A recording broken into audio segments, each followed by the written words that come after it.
Queridos, graça e paz, é com alegria que estamos aqui. É o Grupo Evangélico de Intercessão do Palácio da Justiça que celebra este culto em homenagem aos pais, não é? Quero agradecer ao meu querido presidente do nosso grupo, o nosso pastor, desembargador, doutor Ademir Pimentel, que me concede este privilégio desta oportunidade para esta ministração. Muito bem, nós sabemos que cerca de 42% dos ensinamentos de Yahushua, o nosso Salvador, foram através de parábolas.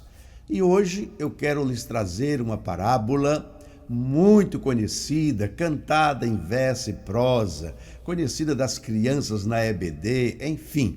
É uma parábola que nós, logo todos que se convertem, e até aqueles que não são convertidos, conhecem a parábola chamada do filho pródigo. Na realidade, esse título aos textos são dados pelos escritores, pelos tradutores, não é? Porque as escrituras nós sabemos que foram escritas sem vírgula, sem pontos, sem divisão de versículos, capítulos, enfim, e muito menos com título para os textos. Eu daria um título diferenciado para esta parábola. Eu daria o título de Os Filhos Pródigos, porque na realidade os dois são pródigos, né? Pródigo é aquele que desperdiça. Então nós temos aqui dois pródigos, um que desperdiçou tudo, gastando mal no mundo, e o outro que desperdiçou não gastando absolutamente nada, ou seja, não tirando proveito daquilo que lhe era de direito, não é? Por isso Salomão, em Eclesiastes capítulo 9, versículo 9, ele deixa claro, ele diz: invista, gaste, viva os dias da tua mocidade com a mulher que você ama, porque essa é a porção que Deus lhe deu pelo seu trabalho debaixo do sol. Então você deixar de viver também, deixar de aproveitar, você acaba tornando-se uma pessoa avarenta, ou seja, pródigo, entendeu? Então nós temos aqui, neste cenário desta parábola, três figuras importantes: o pai e dois filhos que, ao meu ver, desequilibrados, não é? Um que não quer nada com o trabalho, quer mais viver as coisas do mundo, e o outro que trabalha demais e não vive nada. E me parece que está faltando nessa casa uma figura muito importante para equilibrar, como coluna, não é? Que é a figura da mãe. Observamos que tem o pai, dois filhos, mas não aparece a figura da mãe aqui neste cenário. E daí a Bíblia dizer que a mulher sábia edifica, ou seja, constrói. A mulher é a coluna, é o tissalá, não é a costela, é o tissalá, ou seja, é a coluna, é aquela que norteia, é a adjuntora, a adjuntora é espec, não é? Ou seja, estaca, aquela que norteia o homem. Por isso é importante a figura da mãe. Então, mesmo sendo uma celebração do Dia dos Pais, não podemos esquecer o valor da mãe dentro desse contexto da família. Muito bem. Nós encontramos a expressão Abba Pai na Bíblia, pelo menos 680 vezes ela aparece no Antigo Testamento, 370 aproximadamente no Novo Testamento. Então nós temos aí essa expressão Abba Pai pelo menos 1050 vezes na Bíblia, sempre com uma lição muito importante. A palavra pai é ave é pai, Abba é meu pai, querido pai, papai. É muito comum em Israel, quem já foi a Israel, ver as crianças na rua, Abba, ou seja, o papai. Então é muito importante. A palavra Abba, ela é formada por duas letras, não é? A primeira, Aleph, que nós entendemos aqui como A, não é? Que significa autoridade, líder, aquele que governa a família, aquele que lidera, aquele que comanda, não é?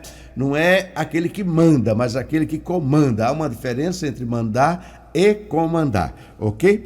E Bet, que está apontando para casa, para a família. Então, Abba Pai, nós temos o quê? O líder da família, o que tem autoridade, o provedor, a fonte, não é?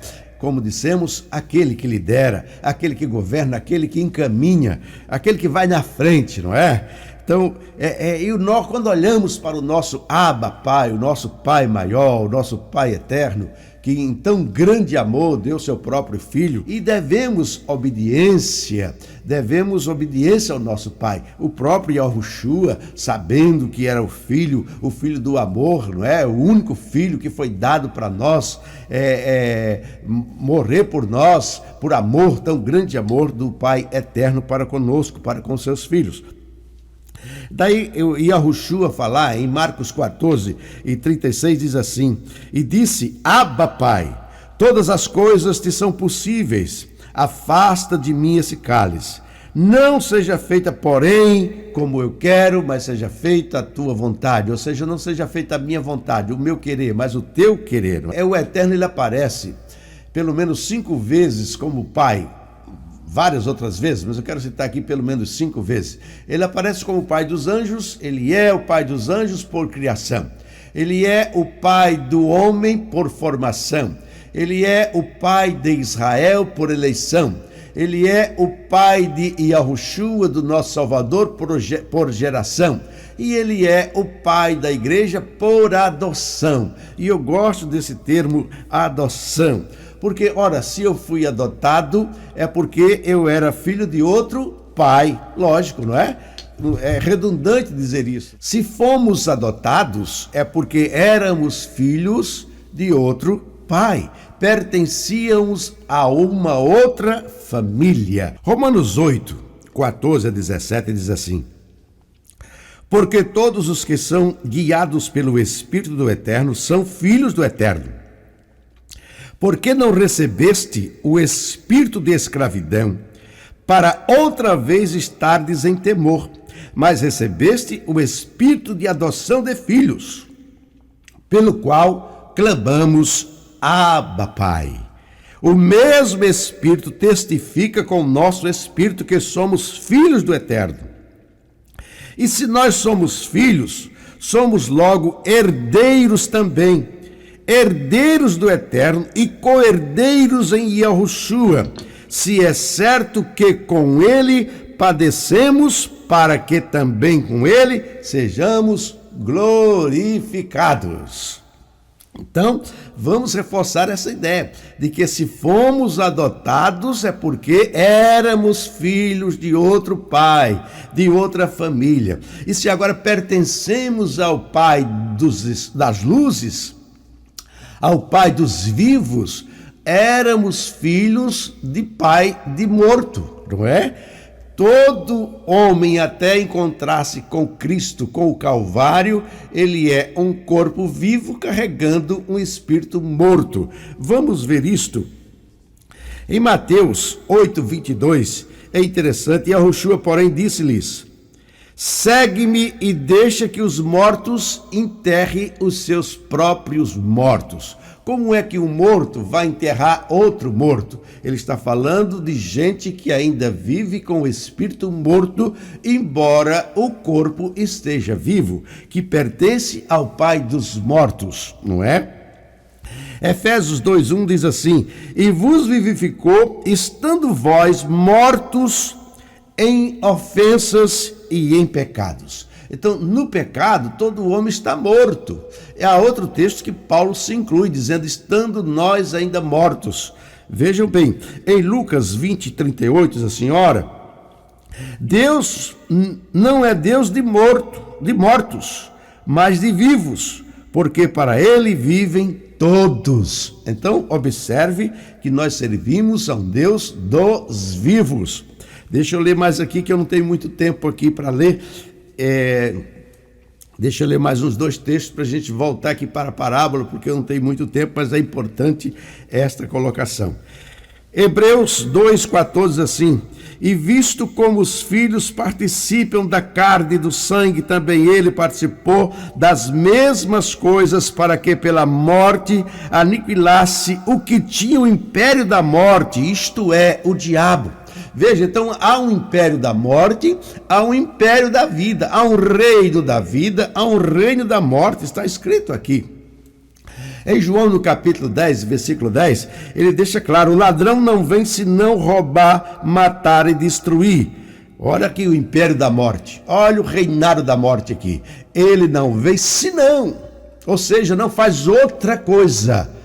O ministério dele é matar, roubar e destruir. Mas eu vim para que tenham vida e a tenham em abundância. Então aqui está destinado os dois ministérios, está destinado os dois reinos, ministério, império da morte, império da vida. Aquele que mata não dá a vida e aquele que dá a vida não mata. É simples assim. E hoje, por sermos adotados, co-herdeiros em Cristo, nós somos filhos vivos de um Deus vivo, de um Pai vivo, que está sempre disposto a nos perdoar e a nos abraçar, um Pai que é grandíssimo em misericórdia. Eu vou ler mais só um texto para a gente voltar aqui para a parábola. Romanos 8:10. E se Yahushua está em vós, o corpo, na verdade, está morto por causa do pecado, mas o espírito vive por causa da justiça. Então, mais uma vez, quero deixar esta colocação. Estamos adotados como filhos do Eterno, como filho do reino da vida, daquele que vive e reina para todos sempre, e este é o nosso Pai eterno. Isso posto, vamos então para algumas lições que eu aprendo com esta parábola, com atitudes tanto do filho que se foi, como do pai que o recebeu.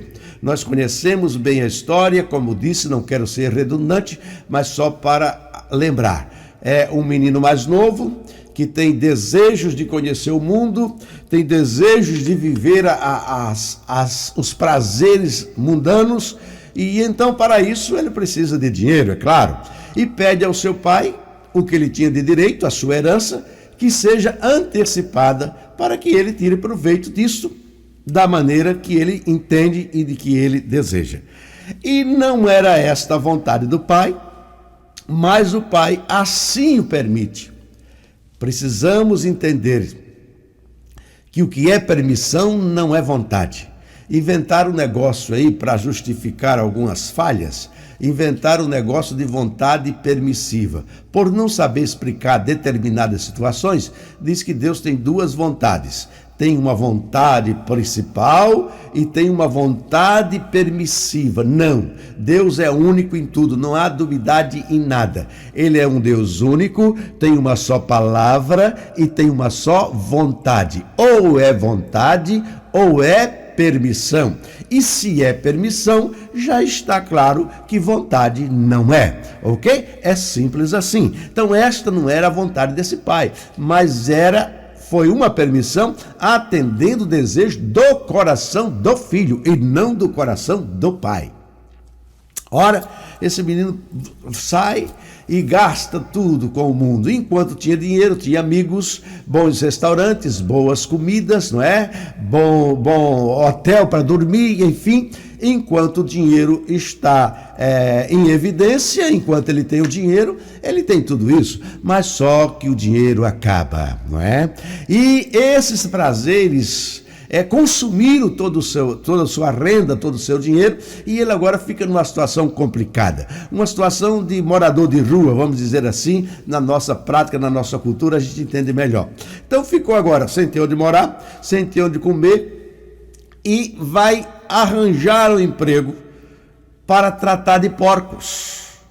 É claro que os porcos comiam alfarrobas, que é uma semente, é uma ração muito boa, é uma semente que até nós usamos no nosso chocolate aqui. Muita gente nem sabe o que é alfarrobas, né? E ele se alimentava daquelas bolotas feitas, aquela ração feita com a semente das alfarrobas. Se fosse aqui no nosso Brasil, na nossa cultura, porco não come isso. Porco come lavagem. Lavagem, para quem não sabe, é resto de comida, né? Tudo que sobra das comidas, inclusive aqui mesmo no Rio de Janeiro tem empresas que catam resto de comida de restaurante para a criação de porcos.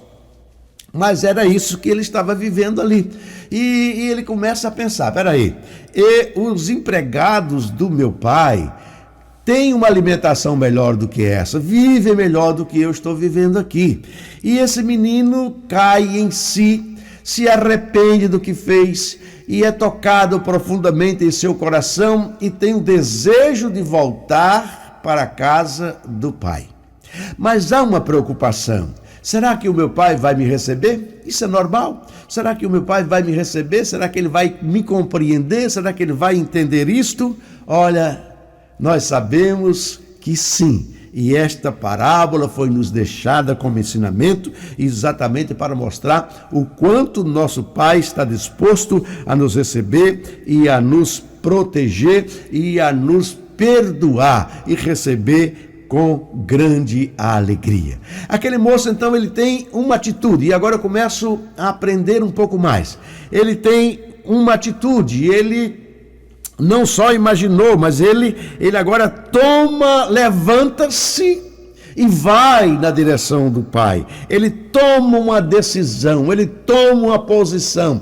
Tem muita gente que pensa muito, não age absolutamente nada. Precisamos pensar e precisamos agir, tomar uma posição, tomar um impulso e resolver as coisas. E esse menino então faz isso. Esse moço, volta para a casa do seu pai, sabe lá o que está passando pela sua cabeça.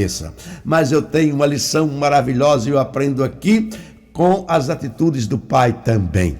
Observem, diz o texto que quando aquele menino, eu posso imaginar que o pai, todos os dias, à tardinha, aquela hora do café das 5, quando a labuta, os trabalhos do dia iam terminando e batia profundamente no coração daquele pai uma saudade daquele filho e pensando como será que está, sem ter notícia, como está o meu filho, será que está vivo, se está morto, se está passando necessidade, como será que ele está? Mas havia no coração daquele pai uma certeza de que um dia aquele filho voltaria. E eu posso imaginar, a Bíblia não diz, mas não me proíbe pensar. Pensa comigo que todos os dias à tardinha aquele pai ia para aquela varanda da sua fazenda, que dava exatamente para aquele caminho. Ali ele podia vislumbrar o mesmo caminho que um dia o filho se foi, mas com uma certeza no coração e um desejo grande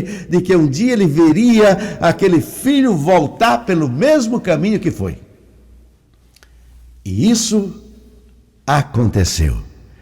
E um dia ele está lá, outra vez, pensando e olhando, vislumbrando o caminho, quando diz a Bíblia que de longe aparece o moço e o pai o reconheceu de longe. Meus queridos, pensa comigo, a imagem daquele moço não era a mesma. Aquele moço saiu bem vestido, cheiroso, perfumado, perfumado e cheiroso.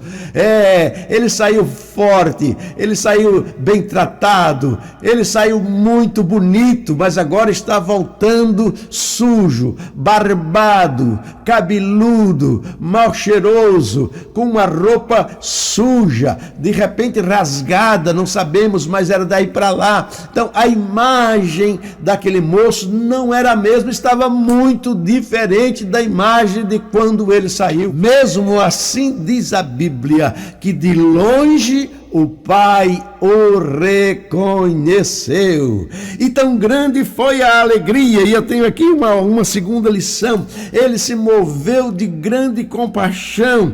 E ele não esperou que o filho viesse, mas ele corre ao seu encontro. Primeiro ele o conhece de longe. E agora ele não espera ele chegar. Ele corre ao seu encontro. Eita, que alegria grande! E é assim que o Pai faz conosco. Todas as vezes que nós damos um passo para Ele, Ele corre em nossa direção para nos abraçar. E aquele Pai não somente correu, mas Ele também chorou de grande compaixão, de grande alegria, porque nós choramos de tristeza, mas também choramos de alegria, e aquele pai chora, comovido, alegre no seu coração, ele chora, e diz a Bíblia que ele abraçou o filho, o abraçou, se jogou no pescoço, o abraçou, e não somente o abraçou, mas também o beijou, numa demonstração de não ressentimento, sem ressentimento, mas numa demonstração de profundo amor. Abraça o filho,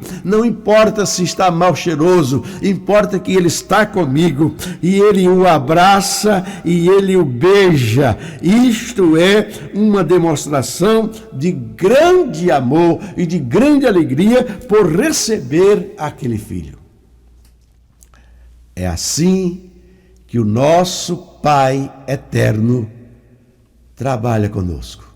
Sempre que nós resolvemos voltar à casa do Pai, sempre que nós, com o coração contrito, resolvemos dar um passo para Ele, Ele está sempre preparado a correr, nos abraçar, nos beijar e nos receber com profundo amor, sem nenhum ressentimento. Conta-se uma ilustração, e eu quero compartilhar com você, porque é bem apropriada para este momento, de que eu estou assim meio afônico, estou saindo do resfriado aí, e estou aqui com a bombinha aqui para me segurar, porque está complicado. Muito bem, mas o seu Antônio, que era vizinho de um grande fazendeiro, e esse fazendeiro viveu uma situação dessa, em que o filho também pediu um dinheiro e saiu de casa e foi viver pelo mundo. E um dia o seu Antônio o encontra, e ele estava numa situação muito difícil também, parecido com esta questão do filho pródigo. E aí o seu Antônio falou: rapaz, Joãozinho, você deixou seu pai, sua casa, sua fazenda, seu pai vive também, você aqui vivendo numa situação dessa, por que você não volta para casa e tal? E aconselhou o menino, e ele disse: olha, seu Antônio, realmente eu já pensei nisso, eu estou arrependido do que fiz, tenho desejo de voltar para casa, mas eu fico pensando, será que o meu pai vai me receber? Será que o meu pai vai me compreender? Será que ele vai entender? Eu acho que ele está profundamente magoado comigo e não vai me receber. O senhor Antônio, não, conhecendo o seu pai como eu conheço, um homem muito bom, de coração muito bom, com certeza você é filho, ele vai te receber.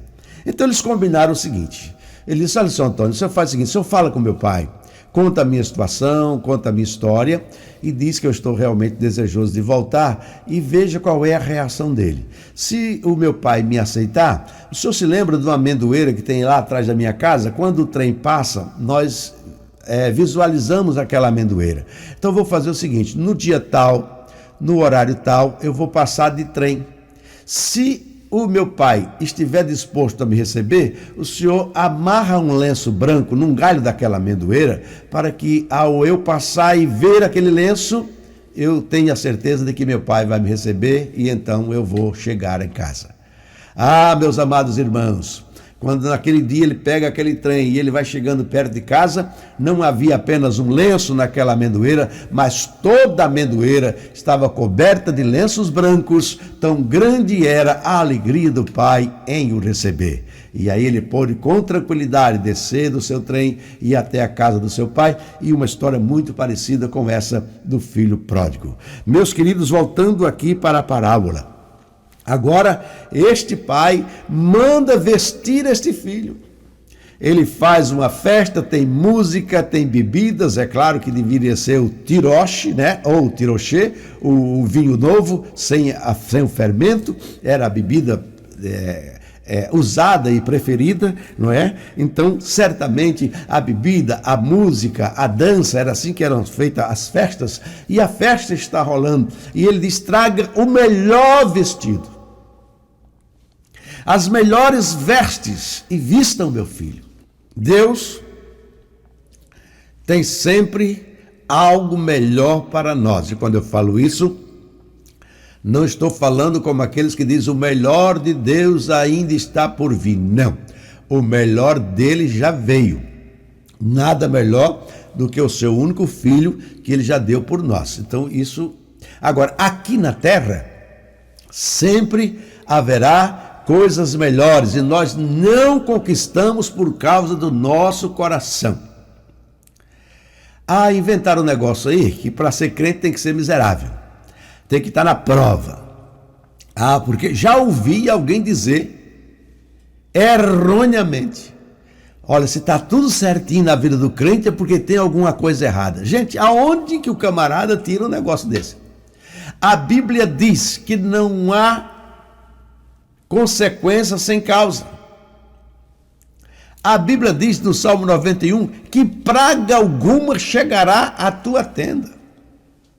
O Messias ainda diz: olha, vai ser multiplicado 100 vezes o que você tem aqui, e de sobra você ainda tem a vida eterna. Então esse negócio de dizer que é o melhor do crente, aqui é só prova, aqui é só dificuldade, aqui é só enfermidade, aqui é só desemprego, aqui é só coisa ruim. O melhor para nós é quando chegarmos no céu. Aí lá será o nosso descanso, lá será a nossa bênção. Não, não é isso que a Bíblia diz, não, Senhor. A Bíblia diz: eu tenho vida em abundância, a vida plena aqui na terra e ainda a vida eterna.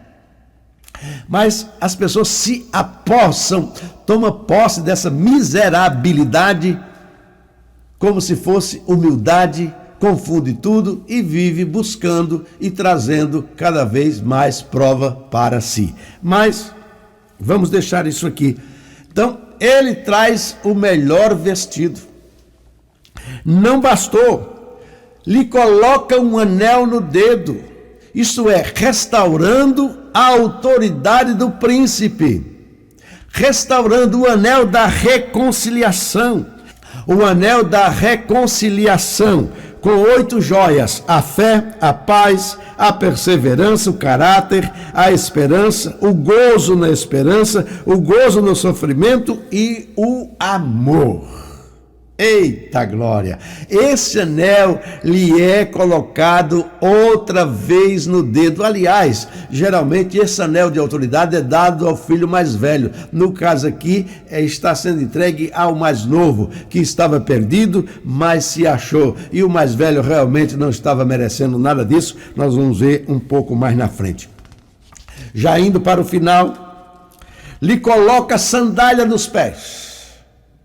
Você não é escravo, você não é servo, você é filho, porque os servos e os escravos não usavam sandália. Lhe coloca roupa boa, lhe coloca anel no dedo, lhe coloca agora a sandália nos pés. Ele está dizendo: você continua sendo meu filho, você não é meu empregado.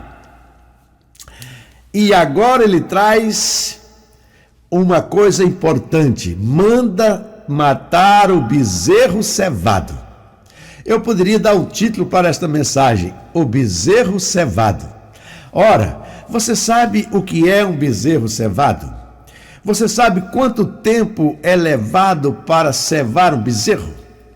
Nós que somos criados na roça, e eu fui criado na roça, temos um entendimento melhor dessas coisas.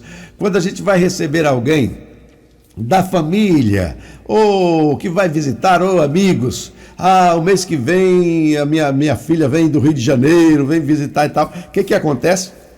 Se pega as galinhas e se separa num chiqueiro, tira-se do terreiro, coloca-se num chiqueiro para ser cevada, ou seja, vai receber uma alimentação, uma ração diferenciada, para que as impurezas também da carne saiam e que ela fique uma carne terra, macia, gostosa, com a gordura necessária. Agora, a galinha é mais fácil de cevar, 15 dias, um mês se tem uma galinha preparada. Agora, para cevar um bezerro não é em 30 dias, meu filho.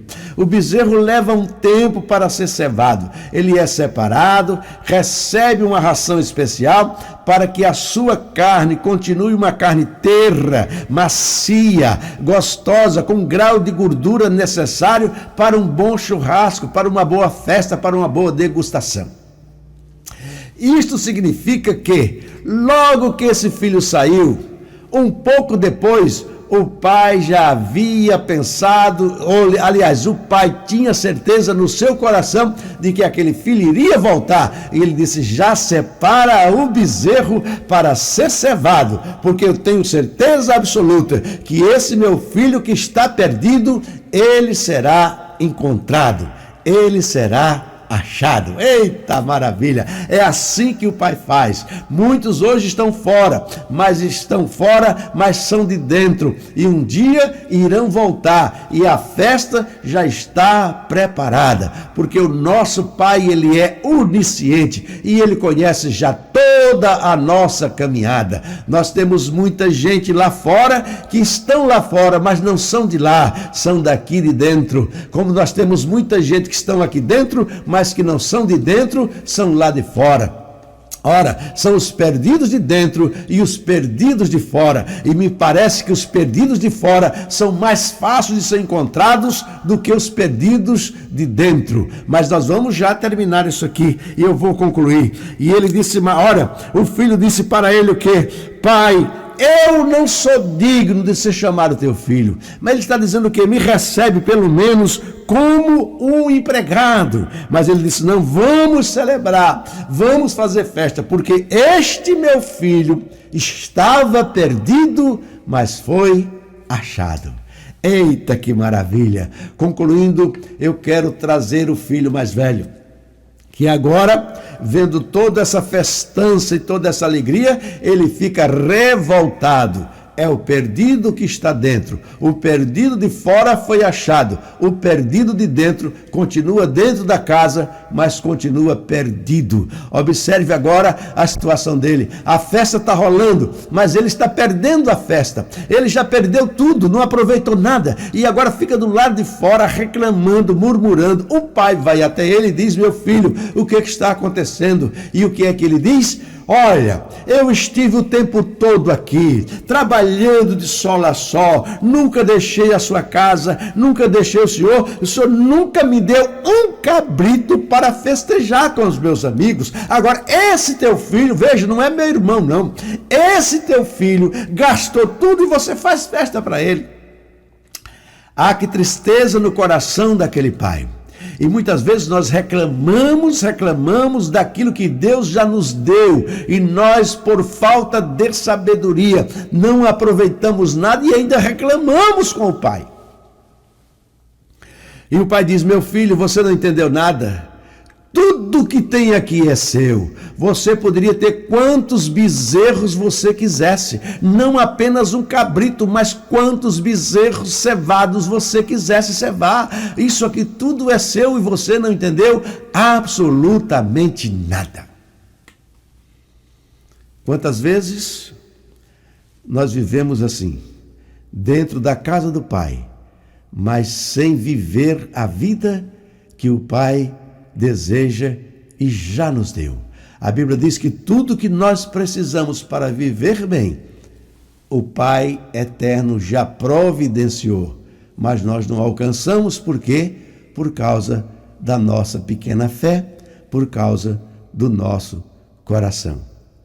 Que o eterno, o nosso Pai, esteja sempre conosco, paciente, perdoador, que é assim que Ele é, e que Ele possa não, porque Ele pode, né? Que Ele continue nos abençoando e nos agraciando. Muito obrigado a todos vocês e parabéns mais uma vez, papais. Vamos orar agora, agradecendo ao nosso Pai eterno por este cuidado tão grande que Ele tem conosco e agradecendo por todos os pais do Brasil e do mundo. Pai nosso nos céus, estamos nos colocando mais uma vez aos teus cuidados. Desta feita, agradecendo por todos os pais do Brasil e do mundo, aqueles que lutam com dificuldades para restaurar os seus filhos, aqueles que lutam com dificuldade para liderar as suas famílias, aqueles que lutam com dificuldade para guiar a sua família na tua presença, na tua casa, nos teus caminhos. Por isso, ó Pai, nós te agradecemos porque o Senhor tem cuidado de nós. Mesmo com as nossas falhas, os nossos pecados, o nosso coração híbrido, o Senhor tem cuidado de nós, por causa da tua grande misericórdia. Muito obrigado por todas as famílias. Muito obrigado do Brasil e do mundo. Obrigado pela família, obrigado pelo pastor Dr. Ademir Pimentel. todos os pais ali do culto de intercessão do Palácio da Justiça, não vou citar nomes aqui, mas tu conheces cada um, conheces as suas dificuldades, necessidades, mas nós temos a nossa esperança em ti, como nosso Pai maior, o nosso Criador, o nosso gerador, a nossa fonte de alegria, prazer e esperança. Muito obrigado, em nome de Yahushua HaMashiach, o nosso Salvador. Que a graça e a manifestação de poder e cuidado do nosso Pai eterno seja com todos vocês. Muito obrigado mais uma vez.